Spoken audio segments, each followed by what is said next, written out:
네, 아침에 전략 어떻게 계획을 세워볼까? 이유진투자증권 잠실 지점의 우원명 부장과 말씀 나눠보겠습니다. 부장님 어서 오세요. 네, 안녕하십니까?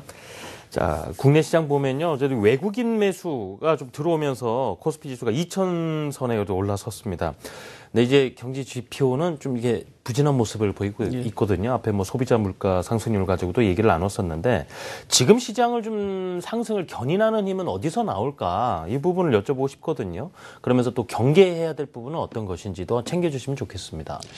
예, 지금 네. 뭐 시장은 사실 뭐 다들 잘들 아실 텐데요. 이제 국내외를 막론하고 사실 유동성에 따른 이른바 이제 돈의 힘에 따른 시장 상승이 이어지고 있다고 말씀드릴 수가 있겠습니다. 잠깐 그림을 보시면요.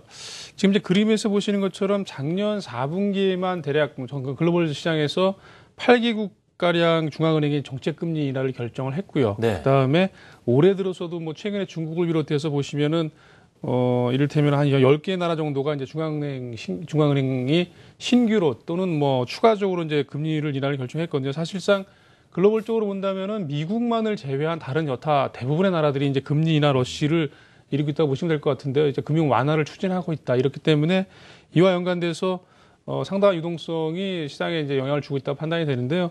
뭐 잘 아시는 것처럼 사실 이번 달부터 또 이제 유로존의 어떤 양적 완화 실시가 되죠. 이 부분도 또 연관이 있을 거고요. 그 다음에 올해부터 이제 추가적으로 일본 중앙은행에서 확대적으로 이제 통화를 공급하려는 부분들이 실제로 이제 실시가 되고 있고요. 그렇다 보니까 시장은 그야말로 이제 돈의 힘에 따른 유동성 랠리가 나타나고 있다 이렇게 판단을 하고 있습니다. 사실 신흥국 내부적으로 조금 살펴보더라도 지난 2월달 같은 경우 이제 신흥국들의 어떤 증시 상승률을 보시면은 그 가장 상승이 높았던 나라가 이제 브라질입니다. 대략 10% 정도 상승을 했고요. 그 다음에 멕시코가 이제 8% 상승을 보여줬는데 역시 이런 그림이 보여주듯 이런 내용들이 보여주듯이 사실 실질적인 어떤 펀더멘탈을 배제시킨 상태에서 그동안의 어떤 가격 모멘텀, 이를테면 낙폭이 가장 컸었던 국가들로 상승폭이 가장 커지는 이런 흐름들이 나타나고 있기 때문에 이런 부분들 역시 어떤 유동성 랠리의 그 어떤 흐름을 단적으로 보여준다고 할 수가 있겠는데요.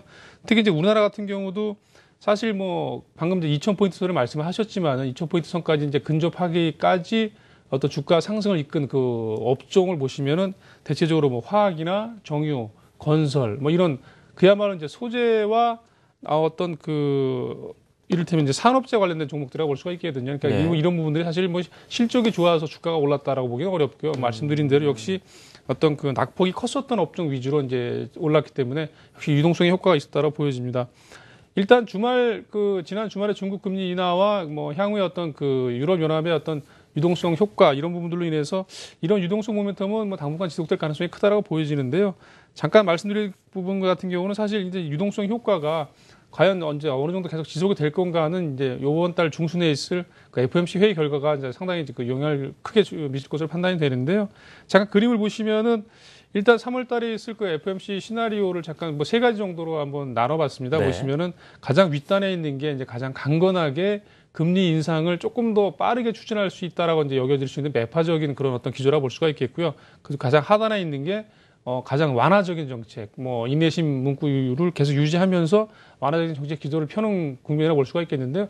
지금 뭐 시장에서 예상하기로는 중간 정도의 입장, 이를테면은 그동안에 계속 그 연준에서 유지를 해왔던 인내심을 계속 유지하겠다라는 문구를 삭제하되 반면에 그래도 완화적인 정책을 좀 기조를 유지를 하겠다라는 이런 어떤 중립적인 정도의 어떤 그런 또 코멘트가 나오지 않을까 예상들을 하고 있습니다. 이럴 경우에는 사실 어떤 글로벌 시장의 유동성 완화 효과는 조금 더 이어질 가능성이 있다라고 볼 수가 있겠는데요.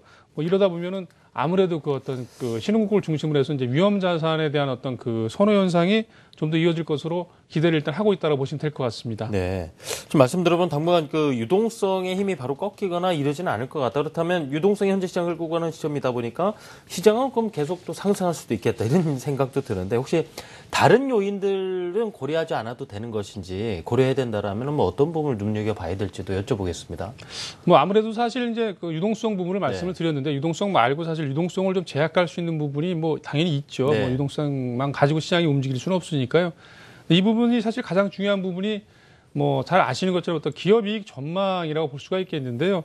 그 앞서도 말씀드렸지만은 어떤 실제로 지금 이제 그 각국이 공격적으로 양적 완화를 실시하고 있고 금리를 인하하면서 경기 부양을 애쓰고 있죠. 경기 부양을 하기 위해서 굉장히 노력들을 하고 애쓰고 있고 실질적으로 이제 그 어떤 글로벌 경기 회복 기대감들은 높지만 실제 이런 어떤 기대감들이 기업이익이 좋아진다는 전망으로 사실 실제적으로 연결은 아직 잘 못 되고 있는 게 사실입니다. 그렇기 때문에 이 부분, 그러니까 기업이익 전망이 아직까지 상당히 약하다는 부분이 이제 말씀드렸던 유동성의 효과를 상당히 반감시킬 수 있는 그런 어떤 부정적인 요인이라고 볼 수가 있겠는데요.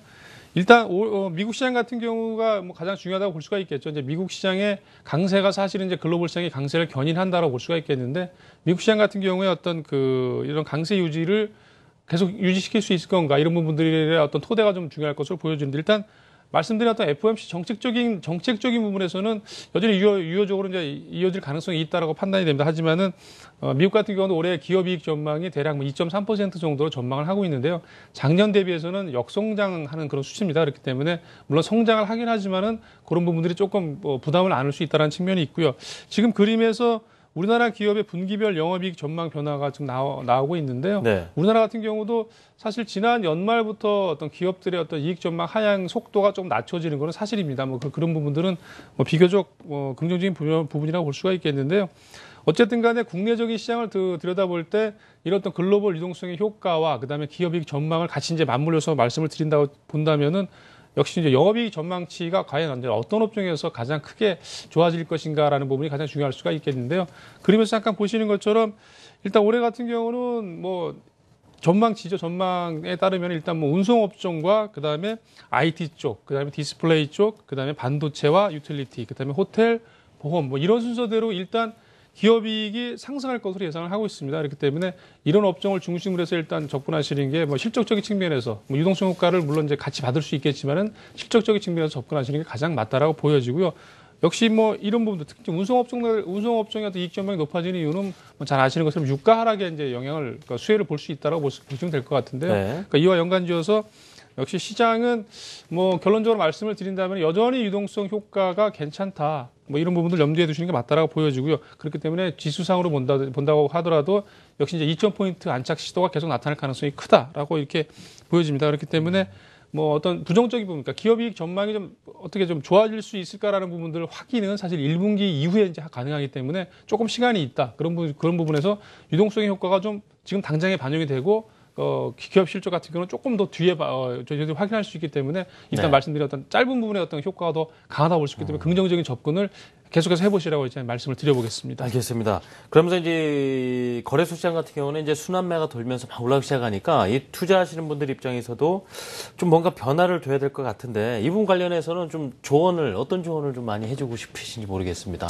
예. 아무래도 사실은 이제 전체적으로 업종별로 보시면 이제 예. 소재 업종이 많이 오르다 보니까 이제 그간에 가지고 계셨던 분들 같은 경우는 비교적 주가 흐름이 좀 좋았기 때문에 좀 어떤 하락 부분을 좀 만회할 수 있는 부분의 여지가 좀 많이 있었지만 실질적으로 조금 신규로 이렇게 좀 접근하시기 위해는 조금 좀 부담이 됐을 수 있었을 것으로 보여지는데요. 네. 근데 그럼에도 불구하고 아직까지 어떤 유동성의 효과가 계속 이어질 가능성이 크기 때문에 말씀드린 어떤 업종, 건설이나 이를테면 화학 업종 이런 부분들도 계속해서 긍정적인 시각으로 가져가시는 게 맞다라고 보여지고요. 예. 그렇기 때문에 역시 전체적으로 종목들 같은 경우는 잠깐 이제 관심 종목 그림에서 나오시는 것처럼 네.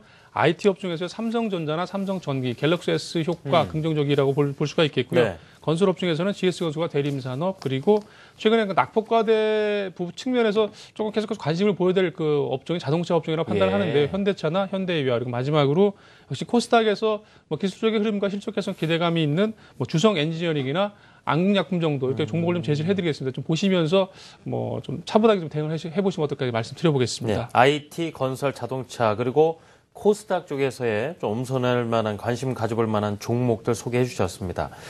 지금까지 유진투자증권 잠실지점의 우원명 부장이었습니다. 부장님 고맙습니다. 잘 들었습니다.